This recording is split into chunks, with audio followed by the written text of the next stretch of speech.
congregation are feeling the call to international ministry and international missions. And I hope that will be true for the years ahead. But today I want to talk about where in our lives, right now, where we are, can we offer service or support that can make a difference. We've heard about 3 specific missions that our church supports this morning. There are many other missions and ministries that we support, both as a unified church in our budget and also as individuals. Because remember, we're the church, the people of Union Center, not this physical space that we often think of. I can think of many. I begin to mention them. I think about the Galilean Home. You think of the college. You think of the seminary. You think of the denomination. You think of Camp Mac. You can think of all kinds of missions and ministries, and I'm sure the list goes on and on. When I would go out and represent Camp Mac, or I do counselor training on weekends, I would often tell folks that they may be, or the camp experience may be, the only gospel that some children would ever read. I remember when Dad first went to camp, and people would tell him or ask him why he left the ministry. And he would be quick to respond that the camping ministry is one of the most important missions of our church, that he simply stepped away from pastoral ministry. I can remember when I went to Troyers and I struggled with my call to ministry. I went in and had a conversation with Herman, and I tried to discern and ask Herman, how do I know if I'm really doing God's will? How do I know if I'm in God's will? And Herman said, perhaps a better way to frame that question is what I'm doing pleasing to God? So after that conversation and several others, I realized that Troyer Foods could be my mission. That could be my ministry. Matter of fact, I may have more of an opportunity to reach unchurched people there and make a statement about my faith than I would have in a more organized church ministry. So we may be the only gospel some people ever experience. Whether it's in our work, in our communities, in our local watering hole, wherever that may be, that we tell our story and we care about others. When I spoke at Camp Mac a few weeks ago for the 90th anniversary, I shared a story that Angie Yoder used to use in training at camp when she was a summer intern. She told a story about a young boy who had lost both of his parents in an automobile wreck.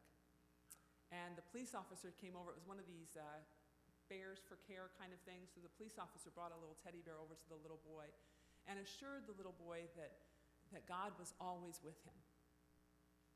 And the little boy looked up with tears in his eyes. And he said, I know, but sometimes we need God with skin on. Sometimes we need God with skin on. You know, there are a lot of stories out there now about random acts of kindness, or you can see the videos all over the internet about people helping other people, kind of the whole concept of paying it forward. Carrie was here last week, and she shared the little meme about Mr. Rogers and Mr. Rogers' neighborhood, and how his mom, when there were lots of bad things in the news, his mom would remind him, look for the helpers. There are always helpers.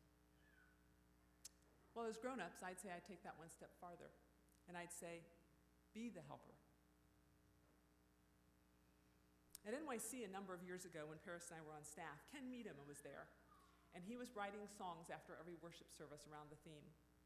And I remember one worship service, I think it was when Tony Campolo was speaking, and Ken wrote a song basically to the essence of, be the change that you want to see in the world.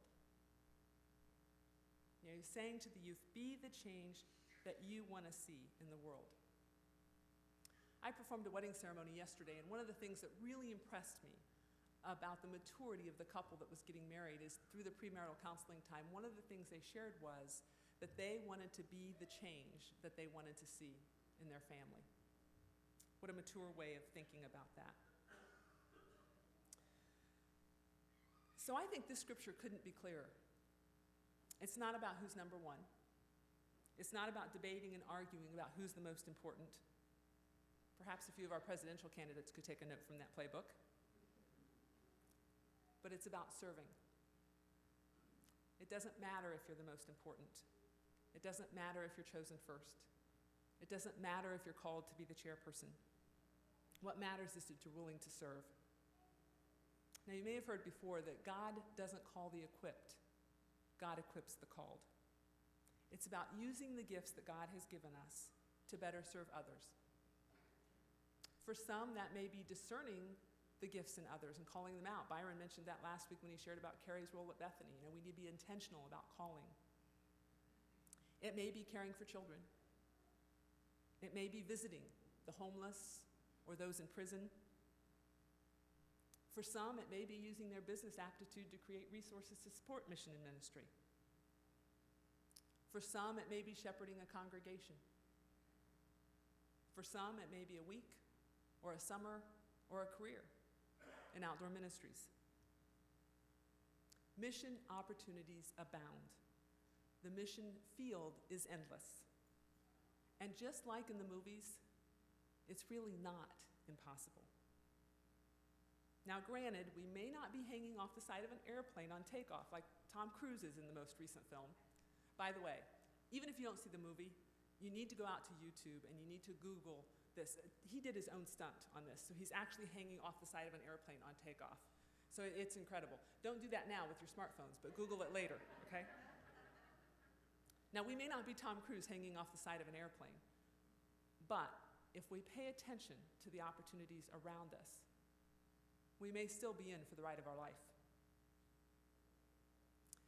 And then the other aspect of this scripture that I don't want to overlook is that of welcoming. Because when we welcome even a child, we welcome Jesus and the one who sent Jesus. So again, Jesus uses the illustration of caring for others as caring for him, much like the familiar illustration of Jesus, when did we see you naked or hungry or in prison? And Jesus said, when you did it to the least of these, you did it to me. Now, my tendency for this particular scripture in Mark is to imagine Jesus taking a child into his arms and cradling them and cuddling them, and it's a warm, fuzzy kind of feeling. Of course, I don't have kids, so I can think like that. I don't know any better. But there are a couple ways to look at this statement about welcoming children. If we look at it in terms of the culture, if we put it in a cultural context, women and children specifically, were not very high in the hierarchy at that point. So the whole concept of women and children first probably wasn't happening in that time and place and in that context. Now, the second way to look at this, perhaps, is to think of it as a child in being the level of understanding, to be childlike, to be not fully mature, to not be well-trained, to not have a lot of experience or spiritual knowledge, to think of a less developed mind. But in both of those instances, again, it's an upside-down statement. Welcoming the least of these. So Jesus adds yet another message to this upside-down kingdom, one of community, one of hospitality, one of welcome, by his illustration of welcoming a child when he takes the child and says, whoever welcomes this child welcomes me and the one who sent me. So thinking about cultural context and thinking about upside-down kingdom living, the Church of the Brethren has historically been intentional about service. We've been a church with a mission focus. We've worked at mission in our home communities, in our states, in our country, in the world. Certainly the focus on the crisis in Nigeria has been foremost in many of our minds. And we can think of other examples. We can think of Grace serving overseas right now. We can think historically about the Seagoing Cowboys and our long-lasting work with Heifer Project, Heifer International. We can think about the Brethren Service Center or Brethren Disaster Ministries, some of which we have folks in this congregation who have done service with those. We have been a church with a mission focus. So the list goes on and on. It's hard right now not to think about the Syrian refugee crisis and to ask ourselves, through all of history, the Church of the Brethren has been very intentional about resettling refugees. How can we do that now? The scripture passage talks about welcome. Welcoming children is the illustration that Jesus uses. What about those Syrian children and their families? What about those Nigerian girls and their families? What about the immigrants and the refugees from so many places? They're all God's children. So in what ways can we be a welcoming church? My hope and my prayer is that as we reflect each and every day on our faith and on how our faith is lived out, that we pay attention to ways that we can serve and impact those right around us, right where we are, whether it be in our home or our community or anywhere in our world. So as we go from this place today, what is our mission? How can we serve? How can we extend God's welcome? As we think about the messages of the past few weeks, let us be the vessel through which God works miracles. Let us be the helper. Let us be God with skin on.